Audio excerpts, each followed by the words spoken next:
Dans une lettre ouverte adressée au président Vladimir Poutine, l'opposant togolais DR Abeyome Kodjo salue la position de la Russie dans la crise malienne. Le champion de la dynamique Monseigneur Kpodzro, DMK, revient sur la crise post-électorale au Togo. Il invite par ailleurs le président Poutine à œuvrer pour la restauration de la liberté et de la démocratie au Togo par un transfert pacifique du pouvoir. Lisez plus tôt. Lettre ouverte du 12 janvier 2022 au président Poutine. L'audace de la vérité pour que résonne véritablement plus que jamais le droit international. Par Dr Gabriel Abeyome Messan Kodjo. Président élu du Togo. Monsieur le Président de la République fédérale de Russie. Permettez-moi de faire violence à la face du monde entier à la discrétion légendaire caractéristique de la culture russe en raison de la gravité des faits qui fondent la présente lettre ouverte. Un cri de cœur de tous les patriotes togolais qui n'ont de cesse de m'interpeller à défendre par tous les moyens la souveraineté réaffirmée du peuple togolais le 22 février 2020 en consacrant à travers les urnes l'alternance politique au Togo avec un taux de participation de 73,63%. Face au grand éveil planétaire dans un monde en pleine mutation scientifique et technique où le moindre acte posé par un responsable politique ou économique est examiné à la loupe de l'éthique et de la morale, et qui de surcroît est devenu un village planétaire où plus que jamais la transparence et le respect de l'éthique valorisent le comportement des décideurs publics et privés, le droit international et spécialement la défense de la démocratie et de l'autodétermination des peuples ne saurait être foulé aux pieds sous quelque prétexte que ce soit. C'est sur le fondement du droit international et de la protection des populations que la résolution 1973 du Conseil de sécurité de l'ONU du 17 mars 2011 a ouvert la voie à la France et à l'OTAN pour renverser le régime de Mouammar Kadhafi et désarticuler la Libye livrée à ce jour au terrorisme djihadiste et subséquemment l'Afrique tout entière. De même il en est de la résolution 1975 du Conseil de sécurité de l'ONU du 30 mars 2011 principalement soulevée par la France et l'ONU et appuyée par la résolution 1528 du 9 mars 2004 qui entérinait la création de l'ONUCI ou la 1572 du 15 novembre 2004 qui confirmait son action, pour justifier le renversement le 11 avril 2011 du régime de Laurent Gbagbo en Côte d'Ivoire dans le cadre du contentieux post-électoral de 2010. S'il est une constante dans toutes ces résolutions de l'ONU au nom du droit international, c'est la protection des populations meurtries et leur droit à l'autodétermination contre toute forme de subjugation.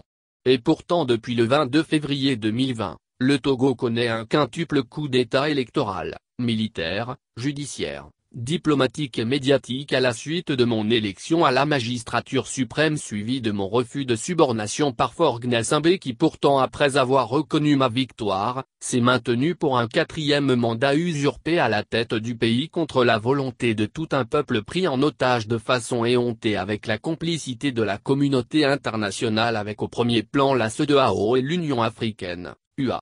Ce qui a entraîné un bicéphalisme politique à la tête du Togo avec deux gouvernements dont le légitime en exil sous ma présidence.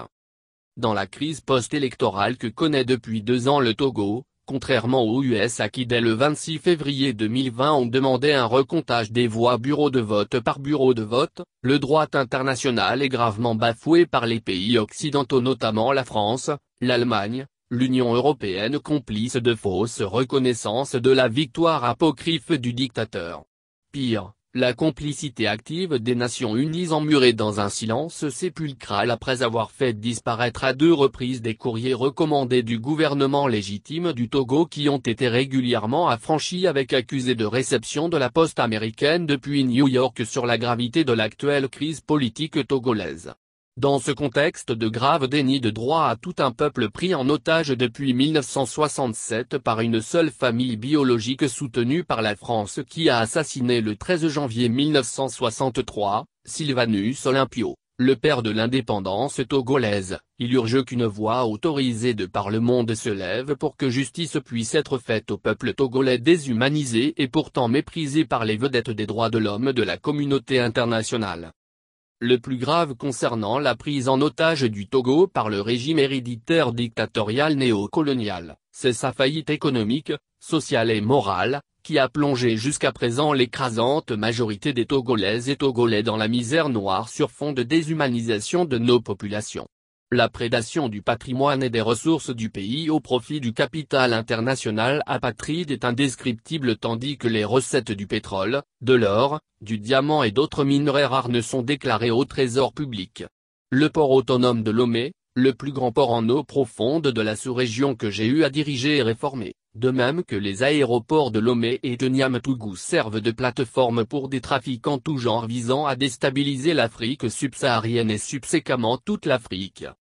Tandis que s'exacerbe la suicidalité dans le pays, s'amplifie le musellement des opposants à la dictature implacable avec le kidnapping rocambolesque depuis le 4 novembre 2021 de ce Jean-Paul Oumoulou, ambassadeur de mon gouvernement près la Suisse et les institutions onusiennes à Genève, gravement torturé au service central de recherche et d'investigation criminelle, SCRIC, sans audition par un juge d'instruction.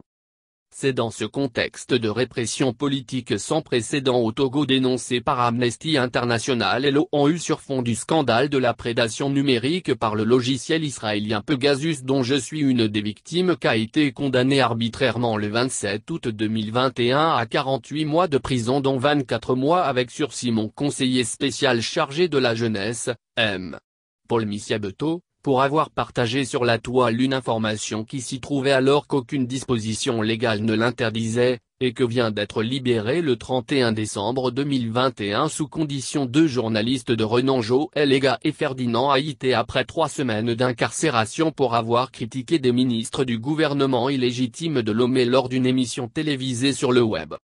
Tout ce qui précède indique clairement que ce quintuple coup d'État qui ne confère guère de légitimité à la dictature cinquantenaire néocoloniale d'Eknassambé prouve à suffisance le grave drame humanitaire qui se déroule à bas bruit au Togo avec la complicité de la CEDEAO, de l'UA et des puissances coloniales occidentales avec à leur tête le tandem français Macron-Le Drian qui soutient de façon éhontée l'imposture dans le mépris des règles basiques du droit international.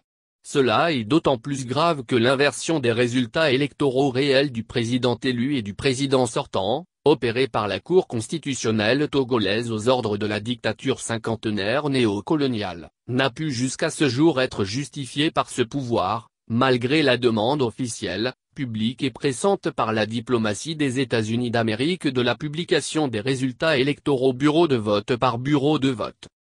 De plus, au lendemain de l'élection du 22 février 2020, compte tenu des remontées du raz de marée électorale en faveur du candidat de la dynamique Monseigneur Kepotzro, DMK, la plupart des principaux partis politiques togolais et des organisations de société civile togolaises ont publié des communiqués pour reconnaître la victoire du candidat de la DMK, alors que le président sortant n'a bénéficié d'aucune reconnaissance nationale. Ce qui l'a amené à recourir à des lettres de félicitations diplomatiques dont la preuve de la fausseté a été établie entre autres par le député de la Haute-Garonne, membre de la Commission des Affaires étrangères du Parlement français, Sébastien Nadeau. C'est pourquoi en ma qualité de président démocratiquement élu du Togo le 22 février 2020 avec plus de 72% des suffrages au premier tour, j'en appelle à la Fédération de la Russie, à votre sens de l'honneur et des valeurs humanistes et spirituelles orthodoxes à œuvrer pour la restauration de la liberté et de la démocratie dans mon pays par un transfert pacifique du pouvoir que mon prédécesseur confisque depuis 17 ans par la violence, les fraudes électorales, la corruption à grande échelle et la falsification des reconnaissances diplomatiques de pays amis. Revêtu de la légitimité des urnes, je voudrais pouvoir compter sur votre sens de l'histoire récente des peuples en Syrie, en Centrafrique et actuellement au Mali pour faire droit aux aspirations du peuple togolais et à la promotion de nouveaux équilibres géostratégiques, géopolitiques et géoéconomiques dans notre monde incontestablement devenu multipolaire et épris de liberté, de souveraineté des âmes, de dignité, de prospérité partagée pour tous et d'accomplissement plénier. Annexe 1.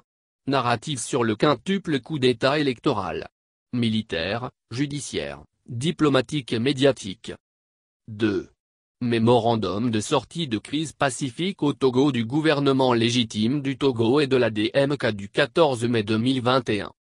3. Exposé de motifs rencontre UE-DMK gouvernement légitime du Togo du 9 décembre 2021 à Bruxelles. CC, Sa sainteté le patriarche Cyril, patriarche de l'Église orthodoxe russe. Son Excellence Abdelmadjid Tebboune, président de la République algérienne démocratique et populaire. Son Excellence Muhammadu Buhari, président de la République fédérale du Nigeria. Son Excellence Assimi Goïta, président de la République du Mali. Son Excellence Mamadi Doumbouya, président de la République de Guinée. Son Excellence Macky Sall, président du Sénégal et président en exercice de l'Union africaine. Son Éminence cardinal Gregory Wellington, archidiocèse de Washington D.C. Son Excellence Joe Biden, président des USA. Son Éminence cardinal Pietro Parolin, secrétaire d'État du Saint-Siège, au Vatican. Son Excellence Antonio Guterres, secrétaire général de l'ONU.